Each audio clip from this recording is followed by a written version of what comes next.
So it's time for a brand new character in Duel Links Zone, finally from 5D's World. The final potential character you would think from 5D's World, right? The big final villain boss.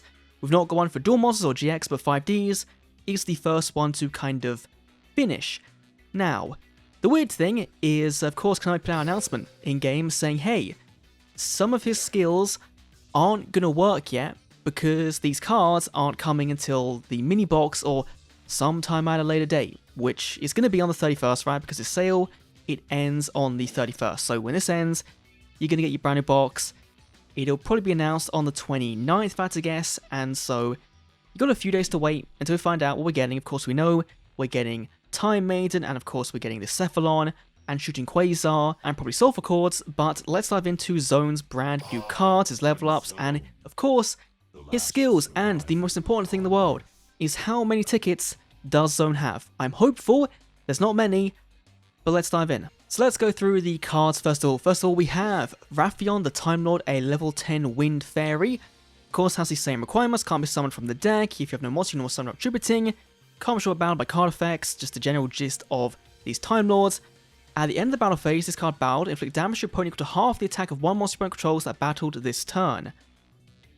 Yeah. I don't think this one is as good as some of the other ones. I think it's fine. You probably will play given some skills might need multiple Time Lords, so maybe, but I don't think it's the best one.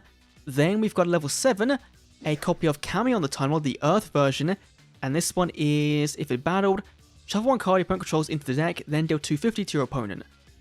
And also it's a super poly as well, right, like, you know, in terms of like you can't respond to it. So, cool. You know, this one's better. There is our first ERSR ticket, so 1 down level 10. That is, I won't say good to see, but okay, if that's only one, that's fantastic. Then we've got Metaion at level 11. This is one of the good ones, one of the ones you will be playing. This card returns as many monsters on the field as possible to the hand other than this card, and then deals damage for each one, which, of course, the main gimmick is you're bouncing back your opponent's entire board, and then they've got to kind of establish themselves again on the next turn. You're hoping they can't really do that. And so this one was annoying in Master, and I think in Duel Links will be less annoying. So far with Time Lords, they feel like they can be so cancerous when they get the right plays off. Then we've got at level 14, another SR ticket, that's number 2. Our second copy of Raphion, cool. Our second Camion, very nice.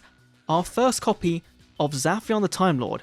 Now this one is the shuffle all spell and traps opponent controls back to the deck. This one is the kicker, because most of the time, you're going to be dealing with Book of Moons, or Karma Cuts, or Crackdowns, things like that. That can shut down Time Lords.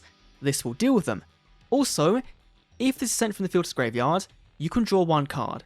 Now, you can abuse this with the level 8 advanced draw, I think it is, that we got in Zone's drops from the raid event, which is trade a monster on the field, draw 2 cards. I think you can abuse it with this, which is why it's here. This is very, very good.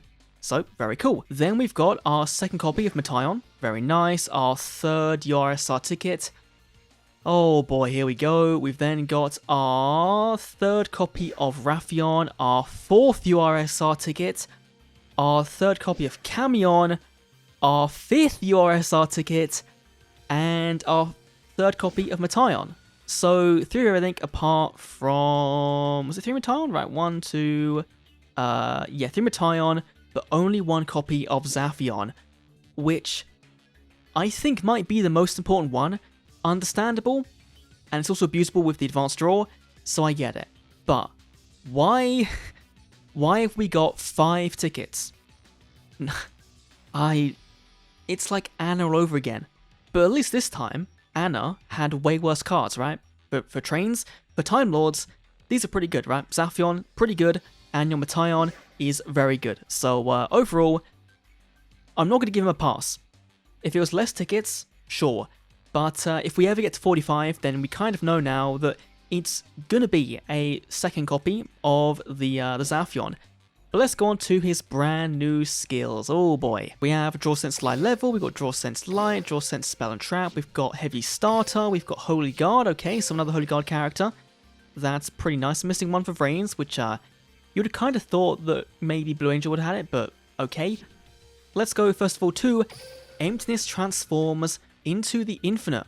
At the start of the duel, add one Cephalon, the Ultimate Time Lord, to your deck. In addition, the following effect can be used once per turn, twice per duel. Send up to 2 cards in your hand to the graveyard, then send the same number of random level 10 Fairy Tale monsters to your graveyard from the deck. You must have no monsters other than level 10 monsters. So obviously, your goal is to just fill the graveyard, to bring the back with Cephalon. It's not the worst skill in the world, right? It's not the worst starter skill. I think it's fine. Then we've got Empty, Infinite, and Infinite Light. This one is the big boy, consistency skill. This is the main thing. Each of the following effects can be used once per duel. Set one card from out the graveyard, then set one empty machine to your field from outside your deck. This is kind of your main combo starter. It has protection for itself, and once per turn, discard a card to draw one, or if it's the only card in Spawn Trap Card Zone, target a Time Lord in your graveyard, put it back into the deck, then set one infinite machine from your deck. So basically, you're cycling through, doing the same with infinite machine, then go into Infinite Light, and then can be used during your next turn after one of your empty machine, Infinite Lights, or Infinite Machine is removed from the field by your opponents. They've got to destroy it. Reveal one Cephalon in your hands, that's the big Ultimate Time Lord boss. Send 10 different Time Lords from outside your deck to the graveyard. This makes Cephalon live. It's going to send, like, all of them, right? Metaion, Lazion, Zaphion, Sadion, Camion, Michion, Halion, Raphion, Gabrion, Sandion. Some of them we won't be getting. Right, I think it confirmed we're getting Lazion, maybe, in the box. You must begin the duel with half the deck, having monsters at least, and no monsters than Time Lords, or your Time Maiden, which is a very good special summon, and it's just so... It's like a custom card for an archetype that's dog but cancerous. And you've got to have at least one Infinite Light and Infinite Machine, so you can technically kind of brick, I guess, with this deck. Do I think this will be the main skill used by Time Lords? No, because I think they're going to be using a different skill and be way more toxic on the ladder. But if you want anime roleplay, this one is by far the best one. Then we've got Harsh Truth, which is a draw sense for Time Lords. Great. Infinite Power of the Time Lords. Play one Time Lord in your hand to your field in face of attack mode. This can be used once per turn if you control Infinite Light. Now, does that mean this skill doesn't work entirely without Infinite Light, or it's once per duel if you've not got Infinite Light? Because if you've not got Infinite Light, and it's once per duel, then this might be okay. Because Infinite Light actually stops your Time Lords from returning back to your deck, which is pretty cool. And it just summons out a bunch of Time Lords anyway. So, yeah, I don't know. This seems cool. It seems cool. Then we've got No Hope in the Future, Only Despair. Once per turn, one of the following effects can be used, and the skill can be used twice per duel. If you return cards in the graveyard with a skill, you cannot use the skill for the rest of the duel. So you've got to use the shuffle your opponent's deck skill once, like first, which isn't very good, right? Unless you can they know what's on top of their deck, right? So maybe, I guess, against Dark Magician that's stacked with a circle, this might be okay. But the second effect is reveal a Lazion in your hand, which is kind of by the box, then return 3 random cards in your opponent's graveyard back to the deck. I can see the use case, right? I can see it. I think it's Phantom Nice, this would be pretty cool, Stop their follow-up plays on their turn. I think this is very cool, but it's not very good. Then we've got Time Lord Booster, which is the standalone, gain attack points, not very good. And then there's Silent Time Lord. Can be used if you've got a Time Lord monster on your field. You cannot activate monster effects till the end of your next standby phase, once per turn, twice per duel. This is the Cancer skill. This one enables Amano Watho shenanigans, and already if you combine that with Time Lords with Burning and some very powerful trap cards, this could get pretty toxic pretty quickly. So yeah, I think the skills seem fun enough. I think that they've got some good use cases, right? I think that this one is a very cool anime skill for getting your big boss monster out that doesn't really do much aside from just summon a very big boy. And of course, you want to have your Infinite Light on the field to make them protected, which is kind of the end goal. But you've got to make sure you're seeing Cephalon the turn after one of these does go to the graveyard. And you kind of want it to be the Infinite Machine or the Empty Machine. I think for Time Lords, for anime character, Zone's done just a pretty good job with Zone, right? I think there's a pretty good job done with the character. Of course, the 5 tickets is really annoying. I wish they would stop doing them. I'm going to give him kind of like a 8 out of 10, right, for the character. But a Time Lord's going to be meta? I don't think so. I think they'll just be like this cancerous deck you see on ladder that can very easily be stopped if you're not seeing those trap cards, right?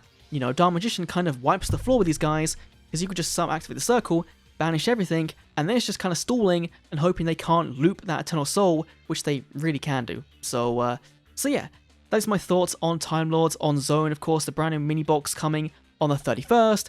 Hopefully box review on the 29th, we'll have to wait and see. Anyway, thanks for watching, I'll see you all in the next Duel Links video. See you then.